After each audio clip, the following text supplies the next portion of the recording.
Let me games begin.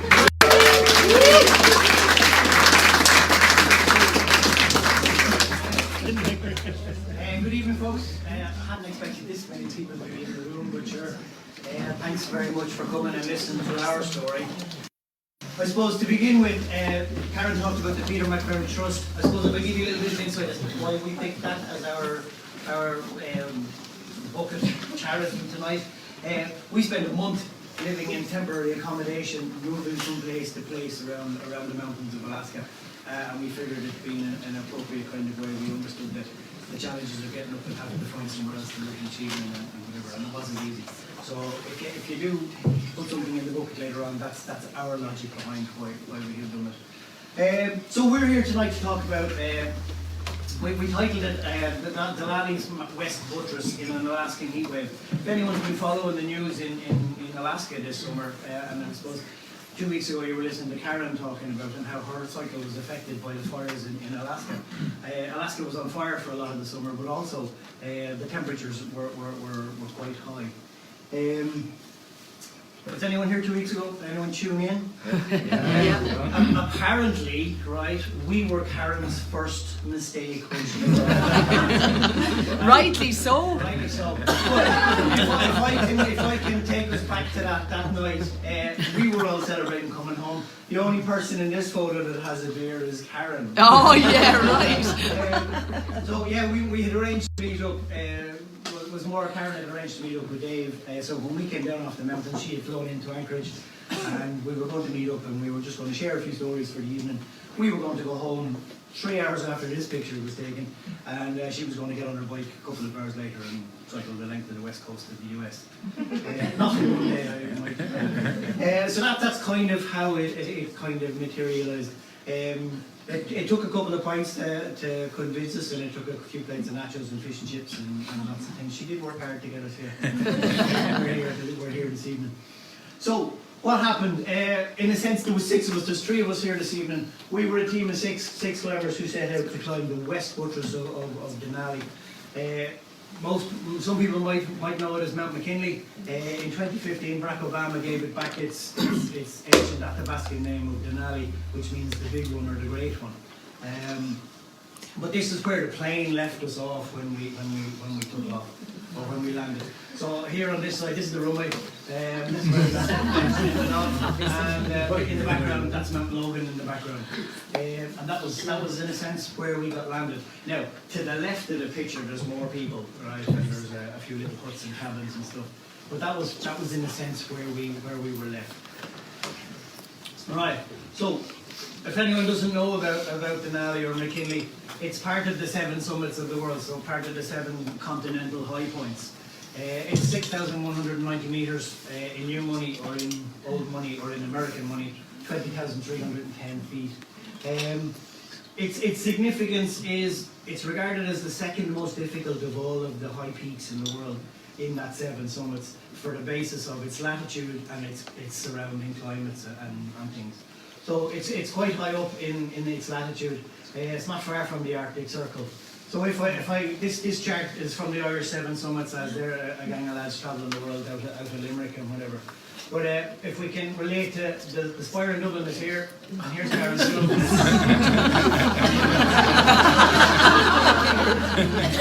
And this blue one here is Denali, okay? So it's the 3rd highest of all the continental high points.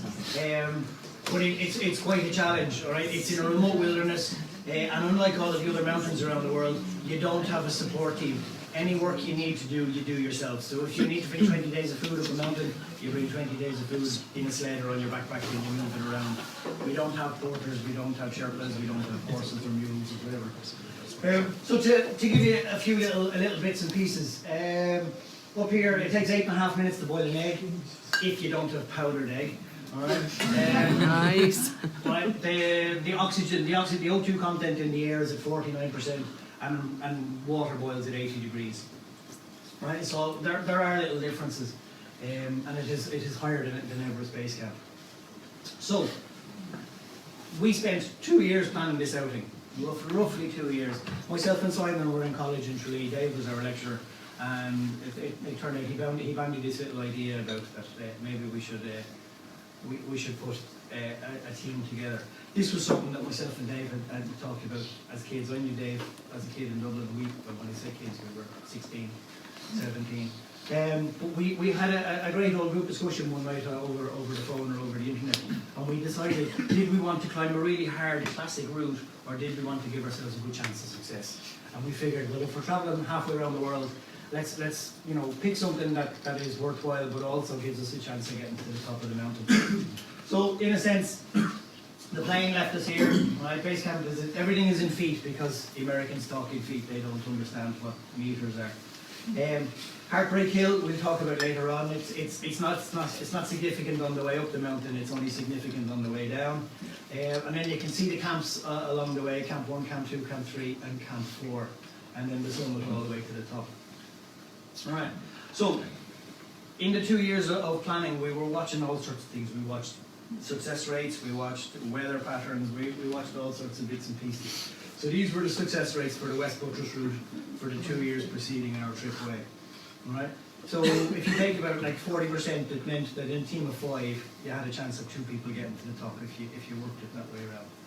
Right? So success isn't guaranteed, I suppose. And I suppose there's nobody entered into this trip with the basis that we were getting to the top. All right. So I just talked about it there a little bit. So myself and Dave knew each other as kids. We talked about climbing mountains together, and then in June of 2017, I got results from an assignment from Dave, and that evening I got a text message going, "How would you fancy putting together an expedition to go to Denali?"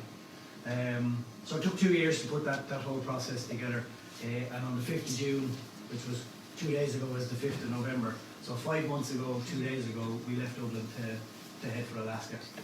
So this was the team. So because it was Dave's idea, we had this unanimous thing that Dave was going to be the team leader. All right, it made sense. All right, he sounded knowledgeable. You believed him. Remember, it's a college lecturer you're talking about. He's also the tallest member of the group, so we figured he should be the leader. So this is me. I'm an outdoor instructor living in Kerry. Simon is down the back of the room here. We've met Simon already. And then we had, Simon had brought along a friend of his, Alan Mockler, his name. He was a quantity surveyor. He lives in Dublin. And then there were 2 other members of that initial team. Some of you might know Reese Llewellyn, who works in Captain and we had a soldier who was in college with us. Kieran Byrne was his name. The two boys, we had a team of 6, and we had a lovely meeting around pizza one night in Killarney. We had it all nailed down. We knew what we were going to do, and we were sorted. And then things happened in the lads' lives. So Reese had to drop out, and Kieran had to drop out for different reasons. So Kieran decided anyway, I'm going to sort you out, and I'm going to give you this fella. All right. So we were given a fella by the name of Paul O'Connell, who my 8-year-old thought we were bringing the most around. Right. Paul works for the Defence Forces. He's a soldier based in Limerick. And he's one of their outdoor instructors, but he's also part of their polar training team as well.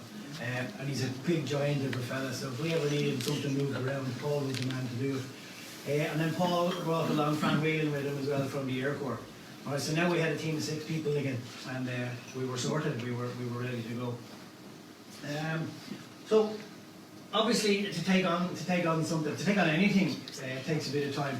So we had to go training. Right, so the obvious ones were running. Okay, the less obvious ones were dragging tires around the neighbourhood. We just decided we were going to have to haul sleds around the mountain up to about 14,000 feet. So we figured if we got used to dragging stuff around, from your hips and from your waist, at least your body will get used to it. Some of us took it more seriously than others. Some of us carried our tires for months on end. Some of us did it once and realised, that's not for me. and then some of us, Simon, he decided his tire wasn't heavy enough, so he filled it with concrete and he dragged it on the beach. and lots of things. So, fitness and all of these things were dealt with. The obvious ones, carrying heavy loads on long walks around the mountains, they're all, no-brainers, I suppose. The difficulty with having a full-time job and working and trying to train for something like this is a lot of the work you did was at night time. Alright, so this was a picture of Simon standing on the Sugarloaf in Wicklow that Joe took on the way home from work one night, with Dublin in the background. And then occasionally, it snowed. This was a bit of snow in Kerry. Now, snow in Kerry is nothing like snow in Alaska. They're the same colour, and that's about it. Right. So we had to go further afield. So we headed to the Alps in Italy for a week. And when we got there, too much snow to go by. Right. So when snow falls in great quantities, it doesn't all stick together and it falls off stuff and it moves around and stuff. And you need stable snow sometimes to do some work. So the only thing to do was to go skiing instead. So we didn't do any downhill skiing. We skied uphill for a couple of days instead. All right, which is great crack going uphill. Well, it's not quite great crack going uphill. But it can take you 2 or 3 hours to go uphill and then take you 8 or 10 minutes to come back down. Right? But we kind of took it seriously for a while. We did drink beer and eat pizza, but that was our plan. There's other stuff to sort out, obviously, for any expedition. The route to plan and to navigate and stuff. Any med kits, those sort of bits and pieces. What we were going to eat was something that we discussed for a while. And we spoke to lots of people that had either attempted Denali, had been successful, unsuccessful, had done it by bringing all their food from Tesco's in Killarney, or had bought the food when they got to Walmart in Anchorage. There was lots of different ways of doing it. And a friend of mine put us in touch with this outfitter that he had used. And this man had a package. And all this package meant that was you needed to turn up in Anchorage, and he would provide us with our sled, he would organise our flights to the glacier, sort out our food, and we just told him what we wanted to eat, and he would cook it, dehydrate it, package it up into portions and things like that for us. And he looked after all of those smaller little bits of stuff, because we had looked into it, and by doing it as each thing as an independent entity, it was mounting up, and because it was his job, he was able to create a package that was a lot tighter. So then on the 5th of June, or the 3rd of June in Dublin Airport, this was the 6 of us all ready to leave with some of our luggage.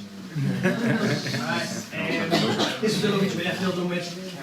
When we got, obviously on the far side, we collected food, sleds, all of those bits and pieces as well. But this is the 6 of us. So that's Paul down the end. That's Alan. It's funny, Alan standing to attention. The other 2 are soldiers. This is Brad. So this was Terminal 1 in Dublin Airport, Terminal 2 in Dublin Airport. So if anyone's ever been to Dublin Airport, Terminal 2 is the one that nobody uses. So we had our journey, Dublin to Seattle. One of the handy things for us was Aer Lingus have a flight to the west coast of the US. So we didn't have too many changes along the way. Seattle to Anchorage was a short flight, and then Anchorage to Talkeetna, and Talkeetna is kind of the launch base for any trips onto Denali from that side of the mountain. That was a 4-hour drive, and then we had a flight in a plane that had enough seats for the pilot, us, and our equipment. Small little flight. If anyone's been following Simon Reeve on the BBC in the last couple of weeks, travelling down the Americas, he does a programme on a Sunday evening. The lady that flew him into the glacier in Denali was the same lady that took us onto our glacier. So Talkeetna is a pioneer town in Alaska. Okay, this is the shop. Right? So this is the shop if you want to buy food and beer and not touristy stuff. Alright, so the store is this end, the liquor store is here, and if you need a flight to the glacier, it's there. But they do have a bit of a sense of humour about the town. Okay, it's a town, I don't know what the population of Kinvara is, but the population of Talkeetna is about 800 most of the year. There are similar, yeah? There are 3 airfields in Talkeetna. Alright, there's a grass one. Okay. Oh, Jesus. There's a tarmac one which the tourists use. This is one for the locals, and then there's a water-based one as well. So there's very little roads in Alaska, but most people travel around and they fly from one place to the other. Most of the planes that had landed on this runway had, wheels like on a quad bike, those sort of things. So anyone going on to Denali, obviously in any high mountain, you have to get a permit. So we had applied for our permits maybe 8 or 9 months in advance, and we filled in our questionnaires and all of those bits and pieces. You have to present yourself here to the Walter Harper Ranger Station in Talkeetna, and there's a mandatory briefing that every climber has to go through. Right? It takes about an hour and a half. In that briefing, the 6 of us, he kind of said to ourselves that our chances of success was quite limited because we were all rookies in the area. None of us had been there before. None of us had ever attempted Denali before, but we were doing it as a self-guided group, right? We were looking out for ourselves. So the numbers were always saying that the guided parties from the locals had more success and were better off. The other thing that happened here at this was we were issued with our toilets, right? We'll talk more about toilets later on, but in a sense we were given a plastic can, a bit bigger than this, that was to last you until you came back, but you had to return it back here. Right? Okay. So, to fly to the glacier, this was our airport terminal. This is talking the air taxi. In a sense, it was a lovely, friendly place. They looked after us really well. We were given our little briefing. We all had to be weighed because of where we'd sit on the plane, or make sure that the plane had enough weight, or don't understand flying too much. I know it stays in the air. And then we had to go off and weigh every piece of our luggage. It turned out that we were about 20 kilos overweight with our luggage, so we had to pay excess baggage, and that cost $40. And you know, everything was sorted so that we were going to get to the glacier. So the weighing process took place. There was a special weighing scales, which I reckon was biased. But, so there's food bags over here, there's a line of food, there's all sorts of bits and pieces being sorted. Everything had to be labelled, weighed and tagged and ready to go. And then when we left it all in a pile, and then we were brought to the aircraft. Right. So most airports in the world, you get into a bus, you know, you walk out the door and you get into a coach. But this is the trailer on the back of a quad bike. And this is Tom. Tom was great crack. He was the air boss on the airfield, and he seemed to just be friendly all the whole time. It didn't matter what was going on. So this was the plane. All right. So this is my view looking forward. We put Simon in the front because Simon didn't like flying. Understatement. Do you still not like flying? It wasn't bad. I don't think it wasn't bad. And this is me and all the luggage behind me. So it was quite a small, little compact plane. It was a de Havilland daughter, and it was built in the 1960s. I'm not sure if they were all original parts, but you know, everyone knows someone who has a sweet brush that has had many heads and many handles. It's the same brush. So this was us travelling along. The flight from Talkeetna, this was the last time we got to see anything on the view. We were all mic'd up and had headsets, and we could listen to the chat between the different planes and I won't say air traffic control because there was a lady in a tent on the glacier. She was saying she couldn't see the runway from where she was parked and whatever. So it was touch and go for a while as to whether we'd land and whether we'd have to turn around and come back the next day. So this was entering over the Alaskan range. Eventually we got down, right, so that was our whole plane, and it was a case of Lee, our pilot, she decided because the weather was this hole in the window, she wanted the plane emptied quickly so that she could guarantee that she'd get out of there rather than have to stay with us. So this was where she dropped us off. All right. Some of these maps, because the journey is quite a long way, they're not all on the screen. So we had the journey then from base camp up to Camp 1, and Camp 1 was at a compression point in the glacier, so it was quite a stable place to camp. All right. So we've seen this picture already. That was where she left us. She took off, gave us a little wave, and left. And as part of the logic or the rules for coming back down, because you didn't know when you were going to fly out again when you left, you had to dig a hole in the snow, a couple of meters deep, and leave a supply of food and fuel and things for yourself when you came back down. So we went through the food, and we decided all the things that we didn't want to eat. And we buried that in a hole, all right? And you put little markers around it so that you can find it again when you come back down. So we did that, and we decided we weren't going to stay the night at base camp. What we do is we wait till the nighttime hours and travel through the night, all right? Because it wasn't going to get dark at that time of the year, okay?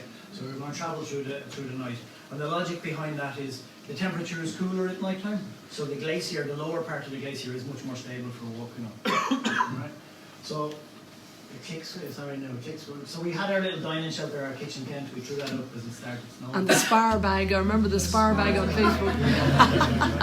That's great. No, it's not from the River Bandits. No, he thinks the centre bag. Our spar bag, Spar have not yet recognised our spar bag, but anyway. we had a spar bag. We did have a super value bag as well, but it's less famous. So we sorted out our stuff into our sleds. So we had about, between the six of us, we had about 360 kilos worth of equipment to move, which meant, you know, you were pulling, well, for me, almost my body weight, and you know, there's maybe 2/3 or 3/4. So between on your back and on your sled behind you, and we headed off into the glacier. So we left at 8:30 that evening. Okay, so this is possibly 8 or 9 o'clock at night. As we headed off, we headed down the slope and onto the Keltner Glacier. So this kind of looks a bit strange, but this is me in the middle. I'm in the middle of the road taking the picture. This is Dave behind me. That's my sled, and that's Simon out in front. And we're trying to just a kind of a panoramic picture. All right. So it was a case, we had 9 kilometres to cover, I think, that evening, and we kind of tried to bust the gut and get there as quick as we could, which didn't we had to stop and rest for a while. So we got to camp at about 2 a.m. Right? This isn't 2 a.m. obviously, but we had 3 tents because we were camping in 3 pairs. This was our kitchen, and this kind of picture is taken from the toilet. This is Denali up here in the background. Right. So our kitchen tent had no floor, it was just a tarp, right? And the logic is, you put that up, it seals down to the ground, and you dig down into the snow to make your tables and your chairs and all of those bits and pieces. So you can see here, there's cookers on a bench, you know, there's place for legs and stuff like that.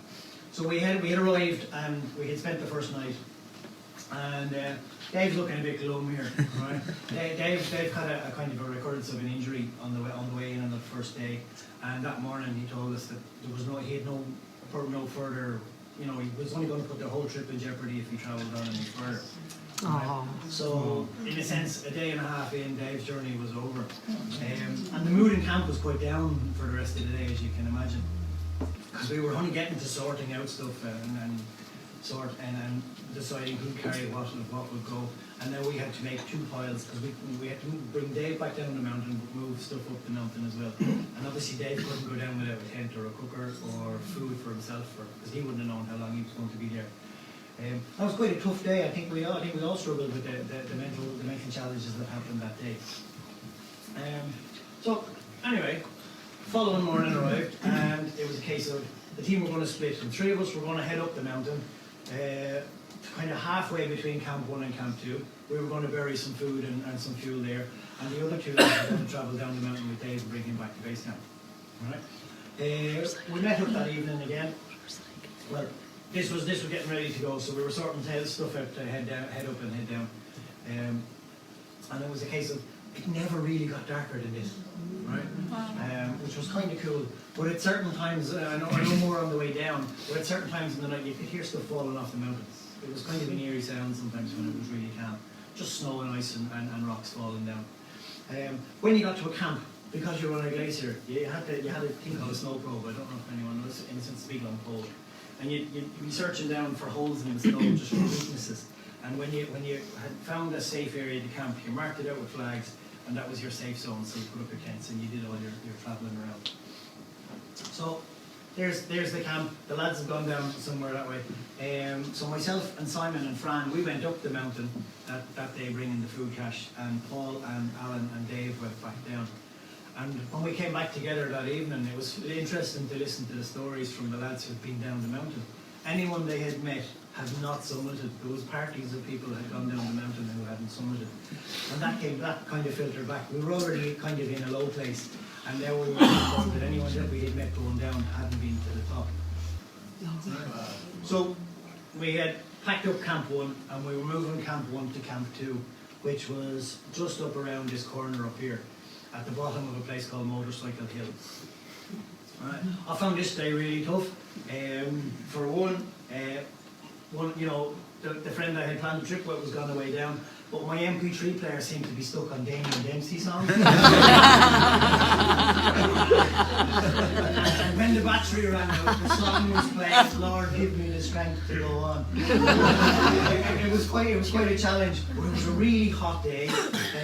So we were travelling along. We weren't making huge ground, but we were getting around. And this area, we met a fella coming down, and he said, "Oh, there was a huge crevasse here last week." And next thing, you were on tender hooks and you were taking it easy across the way. And it looked really gentle until we got up to, around about here, and all of a sudden it steepened up towards camp. And it slowed down, and in the hot sun, the snow was slushy, and we got sorted. So this was camp, all right? Camp 2. This was camp 2 in the pleasant evening, all right? So kitchen, tents. This thing here was called Motorcycle Hill. It doesn't look much in the photo. Right? We had to climb it up twice, and we came down it twice, obviously. But it was quite steep, and it was named because in certain parts of the world they have sports where they try and drive vehicles up a hill, and it gets to a point where the vehicle can't go up anymore. It's called Motorcycle Hill because motorcycles can't get up that hill. Right? We had tried going up in snowshoes, but then snowshoes weren't going to grip in the snow either, so we changed from snowshoes to crampons, and we headed off up the hill. Right? The first time we had to do it, it was a case of bringing supplies up further, and the second time was to move ourselves up the mountain. This picture of camp was when it was quiet. Later the evening when we had settled in, a Japanese team had arrived, and they couldn't put all their tents together. So we had a row of tents from the Japanese on one side and a row of tents from the Japanese on the other side. So it was like being in downtown Tokyo. So there was a lot of noise, there was a lot of lights. And the following day, which was really cool, they realised they kept us awake that night, and they had made us up a plate of food, and they came over with a quiche that they had made. And it was made, like we were eating powdered food, and they had carried fresh food from Seattle, which was kind of bonkers. So there was potatoes and cabbage and shrimp and all, and prawns and all. So we couldn't say a bad word to them. And to be fair, we got on quite well. We might move up a day, they'd move up a day after us, and there was a good relationship and whatever. Some days they'd pass us out because they were on skis, and skis travelled a little bit quicker. So this is our kitchen. We decided to remodel the kitchen this time around because we had that luxury. So we put the cookers on an island in the middle. That's brilliant. The fridge was anywhere you wanted it. So we did have a lot of, a lot of our fresh food was easy. We had a lot of sausage, a lot of cheese, a lot of fats, things that we would keep us high in calories and stuff. And all you had to do was dig a hole, put the bag in, cover it over, and just remember where you left it. And that was it. So, to be fair to the Defence Forces were very good to us because they lent us 2 soldiers. They had lent us a couple of cookers as well. So we were burning a fuel called white gas, which is a little bit like kerosene, I suppose. And some lad in the Air Corps made these boards, right, with timber board with a metal plate on it. So when you had the cooker going, it didn't sink off down into the snow. Lots of little things like that. And you can see even the sponge in the top of the screen there, just from the heat of the day, the sponge is sinking down into the snow. So your kitchen got lower and lower as you travelled along. But we burned these, so we in a sense, the spar bag, if I can refer back to the spar bag, it took 5 spar bag loads of snow to make 1 saucepan of water. And that took about 1 hour and 40 minutes each morning. So that meant we had 1 bottle of water each. So every morning it was somebody's job to get up, and they got up 1 hour and 3/4 before everybody else, so that there was a bottle of water for everybody. You needed a couple of bottles in a day, so it was, and as we got higher up, it took longer. Food-wise, we took 20 days worth of food. So there's a plate of reindeer sausage cooking away over there. This is an apple. And this bag here has pasta with mushroom, which ended up looking like that. It wasn't so bad. We had quite a variety of food. People like couscous. Anyone try fruit couscous? No, it's not great. We also had fruit polenta, which wasn't great either. I don't think any of us managed more than 1 attempt at it. And then there was also a bag of breakfast burritos. Right, so wraps with powdered scrambled egg and powdered sausages. Oh, and lovely. Cook it all up and it was fine. It was fine. When I say it was fine, it was. I wouldn't go out, down the road and order breakfast burritos. But when it's either that or don't eat, it's grand. We had porridge and all sorts of other things, but if we ate all the porridge low down, we'd be stuck with the breakfast burritos or fine, and that was going to be more of a chore. So, after building camp, these are some Japanese tents. They slept in late in the morning because they'd been up all night. This is Paul, and he's getting himself ready to bring his sled back down to retrieve the food cache down at the bottom of the hill again. Right? An empty sled is, you know, it has a mind of its own, and the easiest way to deal with an empty sled is just stick it on your back and walk down with it. It'll stay behind you when it's full, but it'll do whatever it wants when it's empty. So it was a case of, you know, someone asked me lately, how far did we walk? I'm not entirely sure, because you'd walk up and then you'd build camp, you'd walk back down halfway and you collect stuff, and you'd walk up to camp again, and then you'd walk halfway to the next camp and walk back down. And I suppose if I put my mind to it, I could calculate it, but I haven't had so much free time that I could do that yet. And this was the view in the afternoon from that camp. Right? The mornings were bright and sunny, and the afternoons were generally cloudy, and you know, it was kind of cool at the same time. You had these cool shapes in the clouds and in the sky, and you know, one camp would talk to the next camp, and you know, we'd share information about weather and how people felt, and how high up were we? We're at 11,200 feet there, and you can see the camp isn't very level either. So when you got to camp, you dug a flat ledge. Sorry, 300 meters. 3,000 meters. Yeah. But yeah, it's only 3,000 meters, but it's 3,000 meters hauling a sled that weighed 60 kilos. And that was the bigger factor, I think, that used to make us really tired. So, come back here. It's not paying attention. Sorry. This is the top of Motorcycle Hill. Alright. We left. This is the day pulling supplies up to the halfway to the next camp. Motorcycle Hill was really steep. This is Fran in the front of the line. I think it's Simon in the middle and Paul at the back of the line there. Myself and Alan were at the top taking the photos and sitting on our sleds, thanking God we were there. So in the background up here, this is Mount Foraker. And Mount Foraker is the second highest mountain in the US. It's 17,000 feet high. In the two years that we watched statistics for percentages in Denali, nobody had stood on the top of Mount Foraker. Right, so less people try it as well, granted.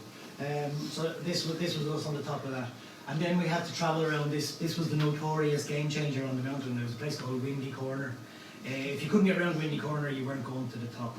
I think they made up the name. I'm not sure, because we were getting sunburnt there one day. Any day we were there was no wind. It was just, you know, because the weather was so settled in Alaska for that period, sun and everything. There was no winds at all, and it was just this, you know, wasn't. I won't say it was easy. It was still uphill, but we had this area that we didn't have the battles of the weather. So all we had to deal with was the altitude and the crevasses in the snow. So it was one of the few times on the walk into the mountain that you wore your helmet, right? Because it recommended you did, because rocks would fall from the hill on the left side there. So this here is the West Butress Ridge, right? And we were going to join that ridge in a little while later. So this was the cache that we had decided to bury our stuff on. We got to the spot, dug the hole, buried what we thought into it, and went back down to the camp again with our sleds on our back. And I think we stayed. I don't think we rested the following day, did we, Simon? I think we just came straight back up. Right, and this was camp 3. Right, so all the food has been retrieved at this stage. But the higher up we went, you had to build walls around camp to protect your tents from the wind. This mythical wind. So, there's Mount Foraker again. This is Mount Logan, where we got left off earlier on. We were at the base of that, further down. And because we had to house Dave and stuff, when Dave went down, we were now in 2 tents, taking up residence with Simon and Alan. You were so lucky. Right. So this was just a typical day at that part of the mountain. Right. It was a case, because there were so many crevasses, the travel broke together. So if somebody fell into a spot in the snow, you were tied to somebody else at least, and they could sort you out. And that particular zone around that Windy Corner area was all the guidebooks, everyone that had spoken to us said, but every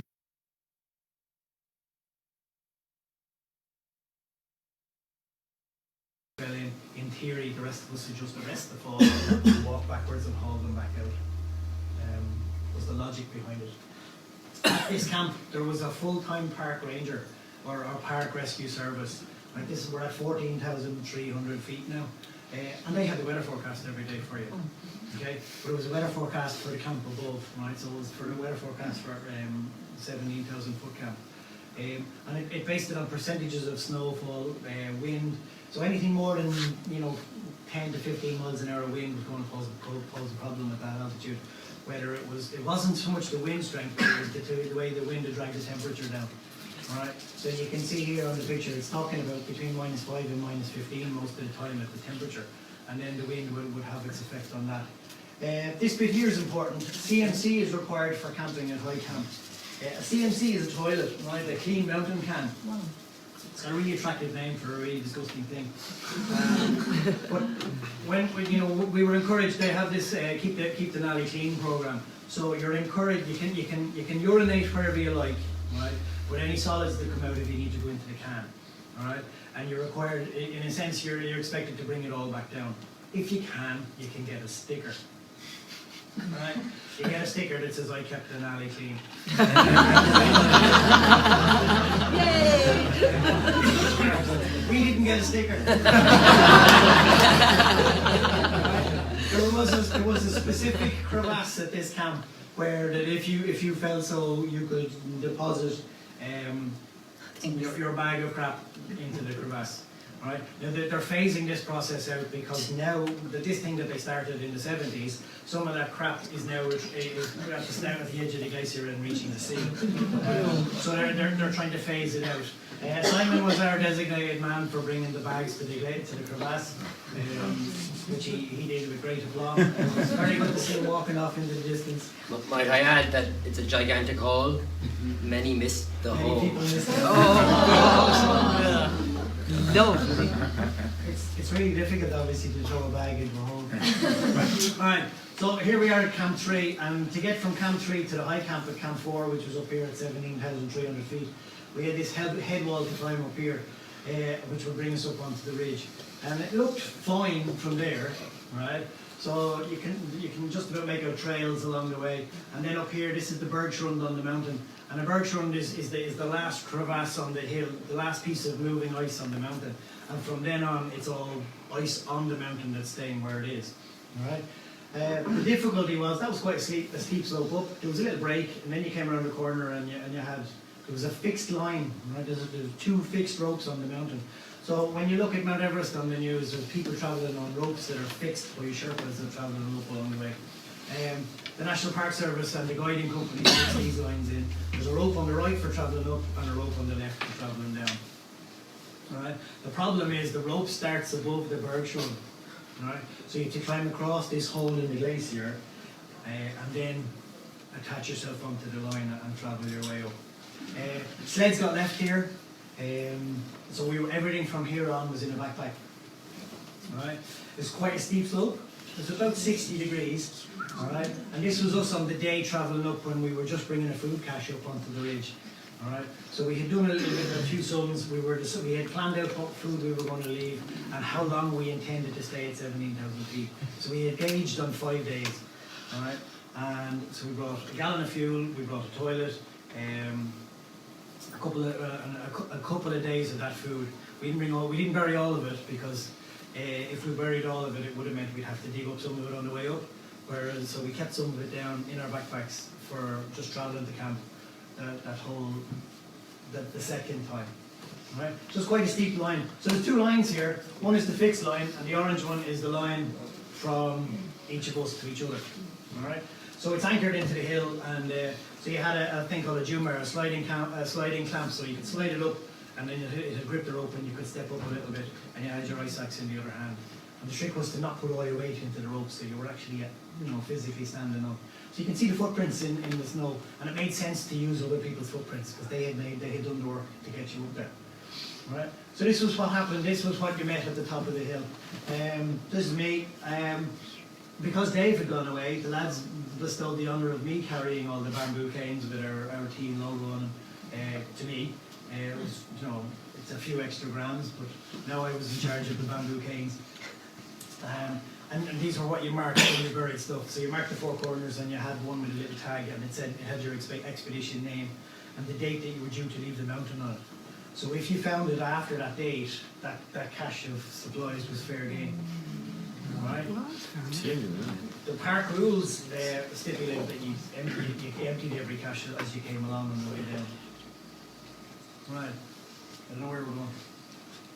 So this is Paul joining the west Butress Ridge, and you can see the bags are quite heavy. They're quite big.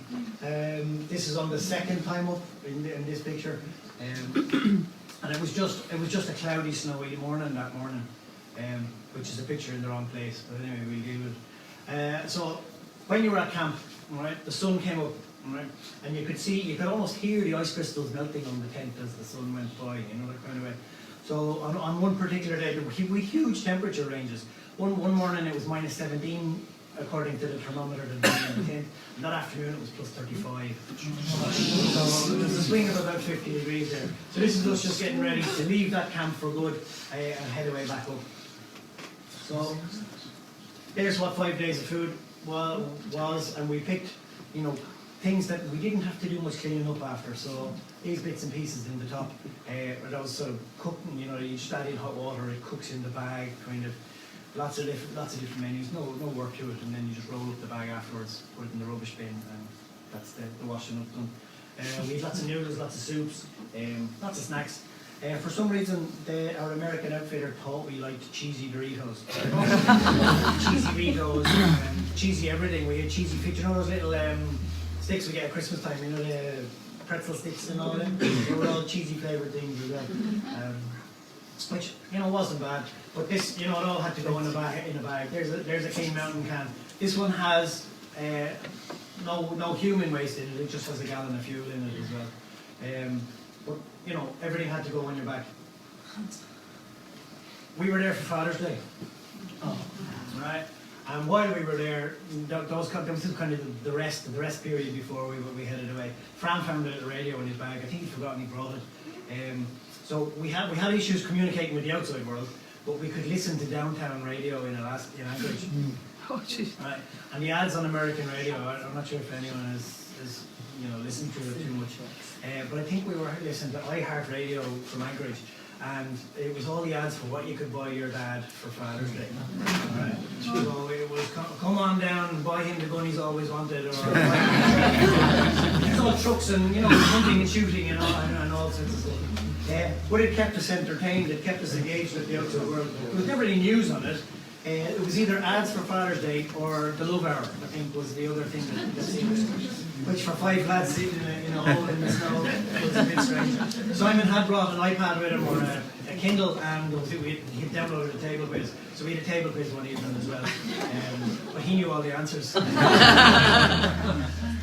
So heading back up the head wall, I know the picture with Paul earlier on was quite snowy. There was a lot of snow that morning, and heading up it, as we travelled up along the line, the slope started to move towards us. It wasn't very deep. It was a little higher than my knees when it passed me.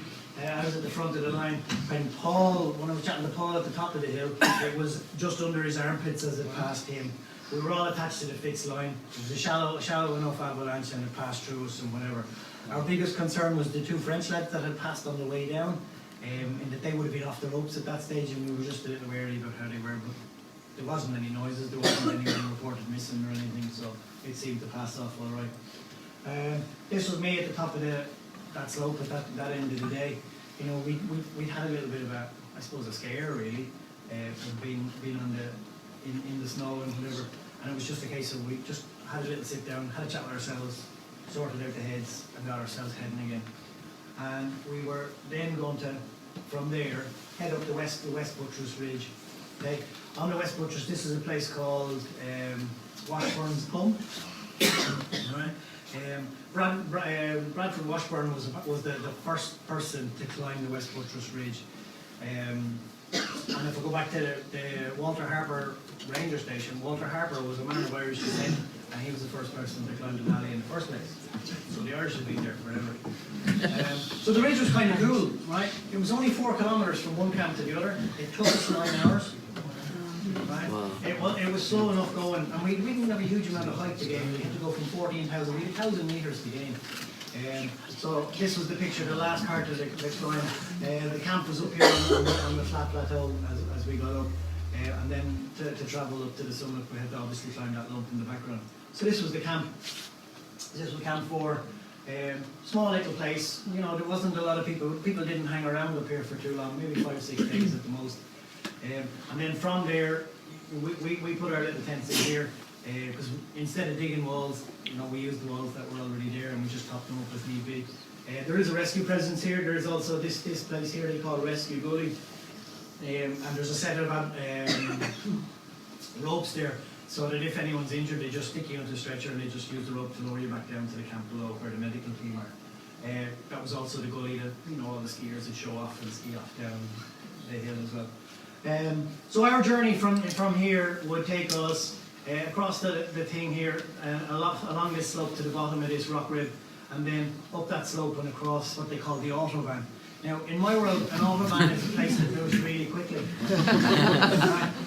In this world, it's not. Little snow stakes, a little metal post hammered into the snow with a carabiner on it, and as you travel by, you tipped your rope into it so you could move through and you were anchored to the slope. And we'd eventually get over here to what was known as Denali Pass, and Denali Pass was at 18,200 feet. So that was it. This was our camp. So no kitchen anymore. We didn't bother with the kitchen. There's the loo. Oh, Jesus. What are you going to do? Like, you know? But the walls would be quite high because, you know, the winds were obviously stronger up here. So the kitchen, the spare bag is back. But the kitchen, all we did was jump down into the porch of the tent, so you could. It served two purposes. One, you could cook down and not set fire to the tent, and two, when you came in out of the snow, you could sit on the edge of the tent where you were going to move in, and your boots, your snowy boots, would be down lower, so you weren't going to bring snow into the tent. So it kept the tent clean as well. Cooking and heating was a lot slower up here. And obviously it was a little more cramped, right? So this is Alan, this is me. I can't remember what we're discussing, and we could be debating, will we go tomorrow, will we sit it out? We had planned to go to the summit, and the wind was quite bad up high, so the next day's forecast was really good, so we decided we go the day after. The day after's forecast seemed to be wrong. Right? Jesus. So this is us at the Denali Pass. 5 of us left camp on the way up. We were all planning on going to the top. And as we got to the Denali Pass, just between one thing and another, so do you know when you're doing something, some days it's your day to do something, some days it's not your day. And as we travelled up along the autobahn, Fran decided it wasn't his day, and we were in a place where Fran could go back to camp on his own, safe enough. And then up a bit higher, Alan says to me, he says, my feet are freezing, and I don't think I'll go on much more beyond the Denali Pass. And to be fair to Simon said he'd go back down with Alan, because travelling that piece of the autobahn, you couldn't do it on your own unless you were tied to somebody else. So we cut the rope in half and made 2 ropes out of it. And myself and Paul we kind of said, well, you know, we're still feeling okay, and we'll travel along. We'll have a crack at this. You can see the snow blowing, the wind blowing the snow off. So we had 2 ropes. Myself and Paul tied together with one, Alan and Simon tied together on the other. So we said our goodbyes and we wished each other good luck, and we headed off. About an hour and a half later, myself and Paul had been up at this place here, which was called the Archdeacon's Tower, which was at 19,600 feet. The wind was quite strong, it was really cold. It was like I was being blown around because I'm a big lad. I was being blown around, I was flying like a kite with Paul sometimes, and we decided it was just too cold. All the guiding parties had already turned around on their way down. This is a place called the Zebra Rocks. I don't know if there's lots of rock in the Burren. This is granite, and it was stripes of white granite with stripes of black granite. You know, it was really cool. So we decided anyway. It was cold, but you could turn and face each other, and your face would freeze and stuff. So we decided to call it a day, and we'd make our way back down. We met 2 lads on the way up that day, dressed in lycra. There's an ultra runner by the name of Killian Journey, and these 2 lads had decided they were going to try and beat his record from base camp to the summit, which was at 11 hours and 44 minutes. We were already 16 days at this. So they ran past us on the way up, and the first lad to get to the top beat Killian Journey's record by a minute. The second lad was 3 minutes later, so they weren't far off the mark. But we were all in down kit and you know, ready to deal with anything. And a couple of lads and trainers with a tiny little running pack with couch and a few sachets of stuff. Ran past us on the way. I will testify, we never saw them come down, and so I don't know. No, that was the way. The following day, we had a lie-in because I don't know, I think we were exhausted either from turning around and having the thing of, well, we had to go at it, I'm exhausted and whatever. So we had a lie-in and we got up at 9:30. The previous day we'd been up at 6:30. And at 9:30 anyway, we were sitting around camp and Simon just broached the question, does anyone want to have another go? And we kind of looked at the watch and you could see on the hill, everyone else was already a long way up the mountain. And we figured, we're a couple of hours behind everybody already.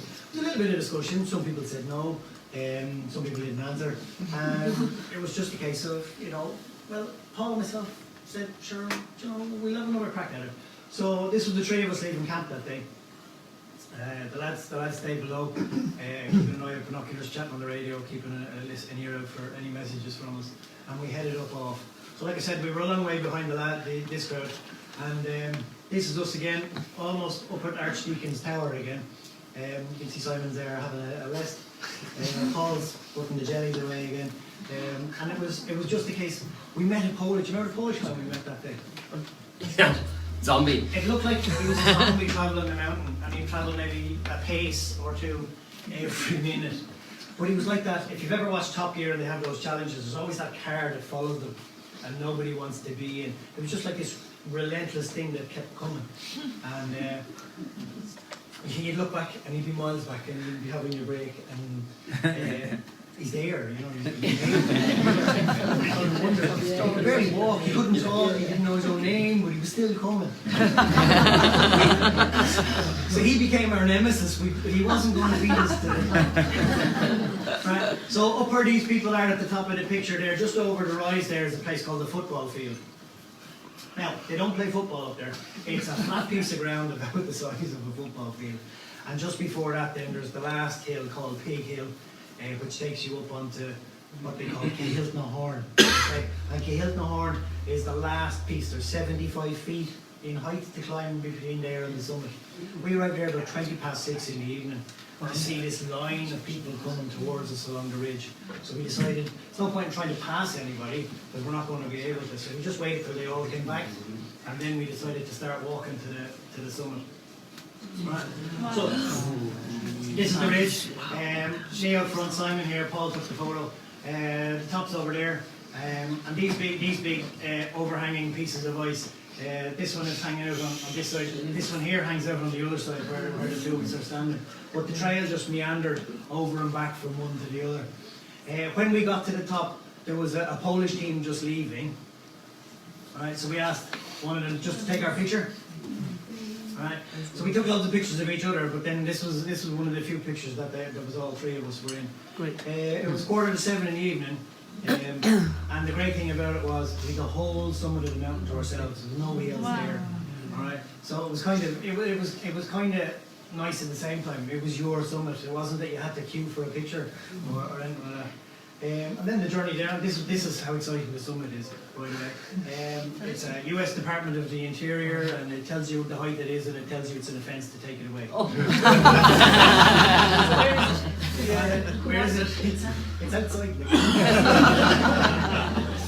So that's how exciting the top is. And it doesn't need to be much more, because you're on the highest thing around. There's nothing else. You don't need a shop or a church or a cross or anything like that. Just something that says do not remove. Right. So the picture of us earlier on was looking along the ridge. This is looking back down on the ridge from the top. Here's Mount Forric over in the distance again, and these people here are on that thing that we called the football field earlier. So that was what we had to travel back down to get down. It was like I said, it was 6:45 when we got to the top. It was 7 o'clock when we left, and we were back at camp before 10 o'clock. So it had taken us 8 hours to go up. It took us less than 3 hours to come down. There was lots of chats and pats on the back and cups of tea and dinner and everything when we came down. And then the following morning we decided to do what they call the death march. And the death march on Denali is you pack up, and all you do is you collect your stuff along the way and you get out of there as quick as you can. You don't build camp anymore. It's just a case of travelling down. So we spent 17 days getting to the top. We spent 36 hours coming down. Right. And this was a picture with the timer on the, I think it was Simon's camera on the sled of the 5 of us before we headed off down. Is there a reason for that? Why? Is there a reason? Yeah. I don't know. I just think people either one have, you have the box ticked and job is done, and I just want to get down out of here for a beer and steak, or it's a case of I don't want the hassle of building the camp again, or lots of things. But you still have to collect all your stuff along the way. When we were travelling down, obviously there's loads of stuff. The can now isn't full of fuel anymore. You can see there's a bit of pressure on the elastics holding it on there. Lots of little bits. But we delayed our departure from that camp by about 10 minutes too long.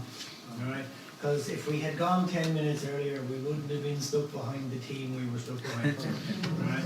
So when they got down a difficult bit, they'd have a break, and then we'd be coming down the difficult bit, and as soon as we'd arrived, they'd keep going again. And so we said it was like that, we're going to get past them kind of thing. And then when we got to the ridge and we had to come back down the head wall, we had a method that was quite quick to get down there. We just had one brakeman on the line, whereas they all had a break.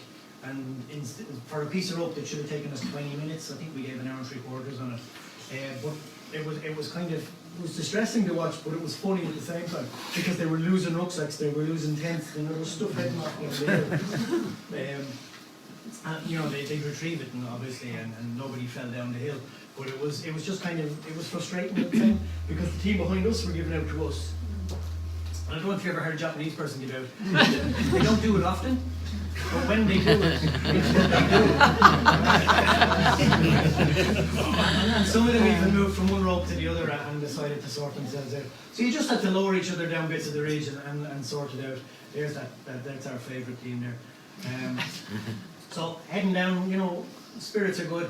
Even though not everybody got to the top, there's still a dynamic in getting everybody down. But there's a mood change as well, because some people have, given it their all and not achieved the top, and some people have achieved the top. But there's still that team dynamic. And if you've ever been in a team where the whole team is doing the work, and then some people succeeded and some didn't, there's that fine balance. Even how we talk to each other, you're not coming across as, well, I got to the top and you didn't, that there still is, because the whole team had to do the work to get there. Like if some people had decided not to pull sleds and equipment and stuff, well, that would have a detrimental effect. So it's still a team ethic that gets you there. But not everyone succeeds. And as we remember from the numbers before, it was down in the low 40% that we thought we'd get there. So we marched all the way down the hill, collected caches. We did have a problem finding the cache at the bottom of Motorcycle Hill because it was under somebody's tent. We had to open their porch, dig the hole, apologise, sort it out. We found our stuff, and that was an important one because our snowshoes were at that camp as well, and other bits and pieces. We travelled down. This was back down at Camp 1, and we decided we put up the kitchen shelter because it was raining that night. And we sat there. I don't know what hour of the night it was, but we decided we would try and eat everything that we had left. We didn't succeed, but we sat into the night. We had planned to start walking at 4:30 to get back down to base camp. I'd say we were sitting, eating and chatting till about 1:30 in the morning, and then we just all decided to huddle in under the shelter. We made it back to base camp at 20 to 8 in the morning. 20 to 8 in the morning. And the lady who managed all the flights in and out, we knocked on her door.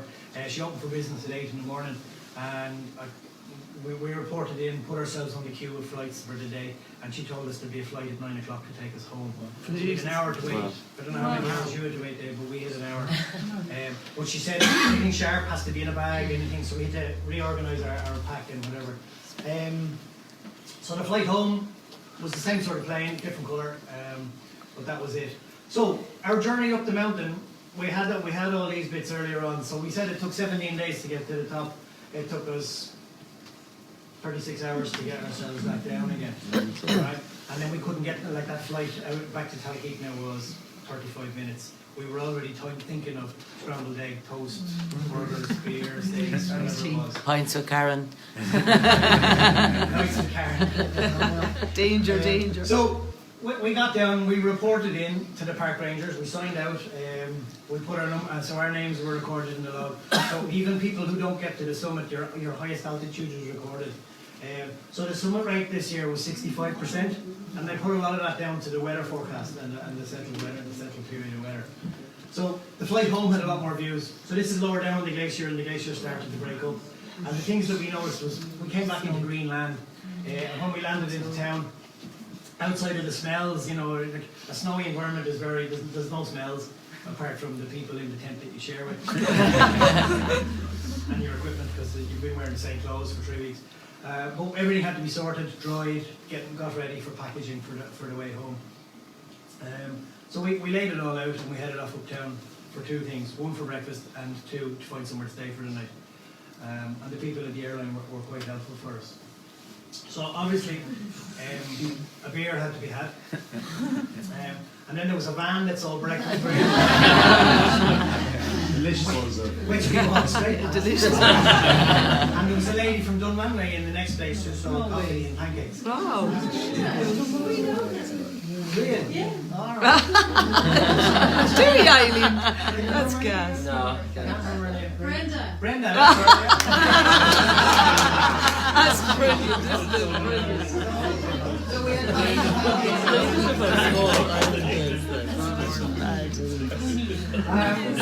we rented a cabin, and some of our Japanese friends came. You can tell by the quality of the picture, a few beers have been had. But this man here, Sama, was from Mexico. He was part of that Japanese team because the man who put that team together was his college lecturer, and he was invited along. This man, I could never remember his name. He didn't have great English, but he was on a mission because it was Rugby World Cup in Japan time. He went everywhere in a Japanese jersey, and he had a rugby ball under his arm.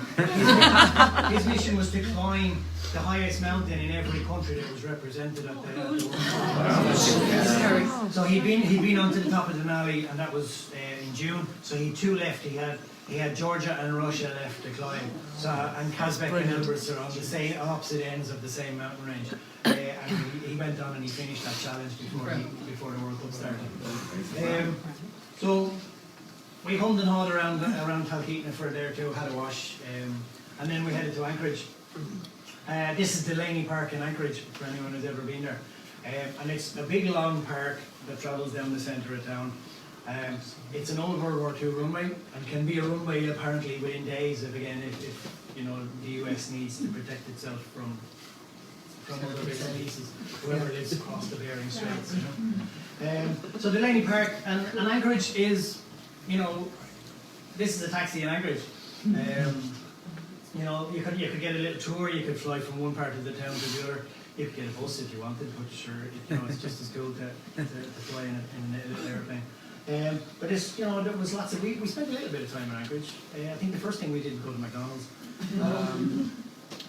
You know, we gave a little bit of time being tourists, and then, you know, a certain lady from Galway rocked it. I remember going into REI, because we'd all said we'd go to REI and we'd buy clean clothes and outdoor gear. And REI in Anchorage was just so big, I couldn't cope with it. I had to leave. And I went and left, and I found a little second-hand outdoor store further down the street. And I bought a stove and a pair of pants for about $40, just because they were cheap. But that was the case. Some of the lads have asked me how much did we pay. You know, okay, we all might have all bought different bits of equipment and stuff like that. But the things that we all had that were common came to about $5 grand. One of the hardest things we had was getting insurance, right? Because traditionally the BMC has always been a good crowd for insuring people. But they moved Denali into a different category, and now you had to put in a questionnaire, and so you couldn't get a quote online. You had to put in a questionnaire, and everyone's premium was going to be different.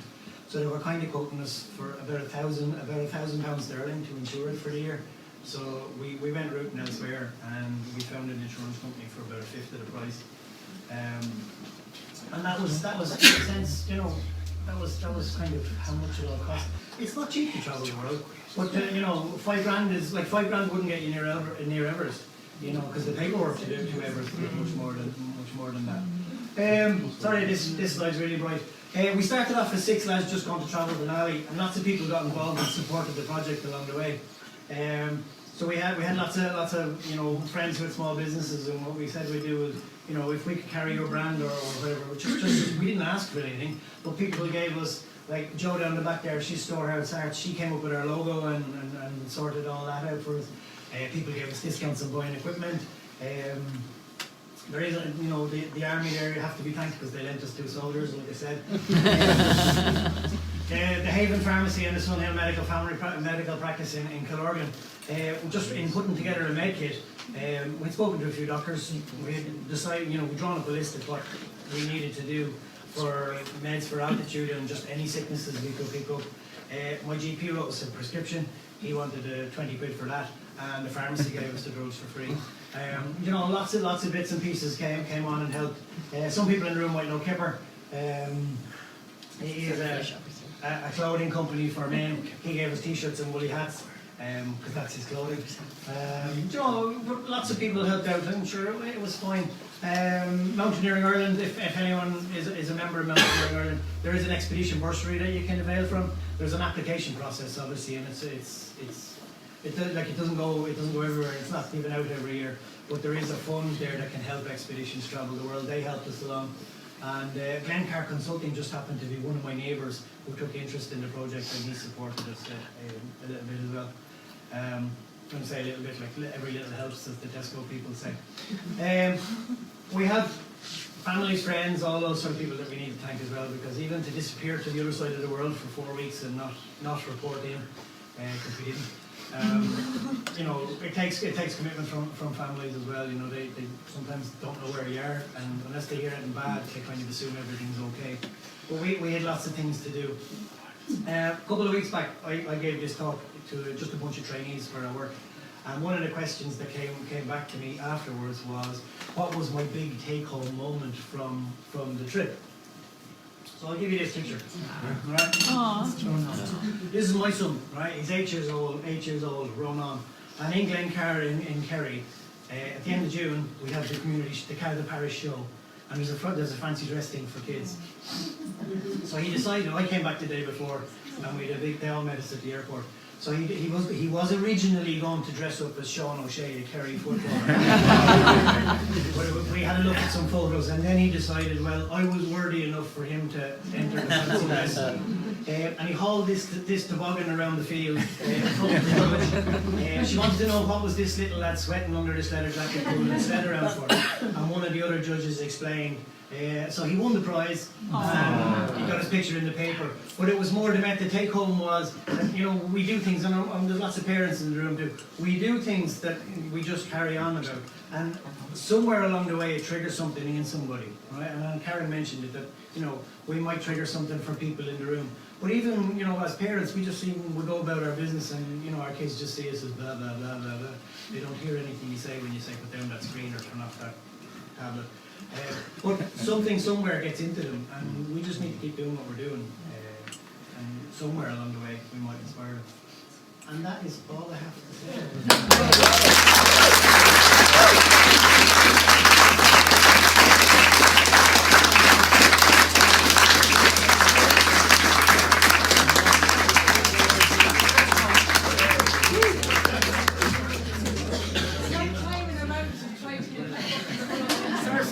Thank you very, very much, Lorcan. Like, in fairness, that was inspirational.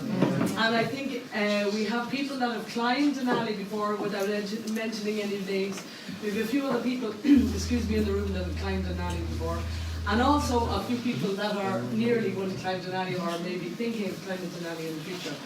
So please, the take-home messages, get out there, explore, push your limits, get out and just do something different that you wouldn't normally do.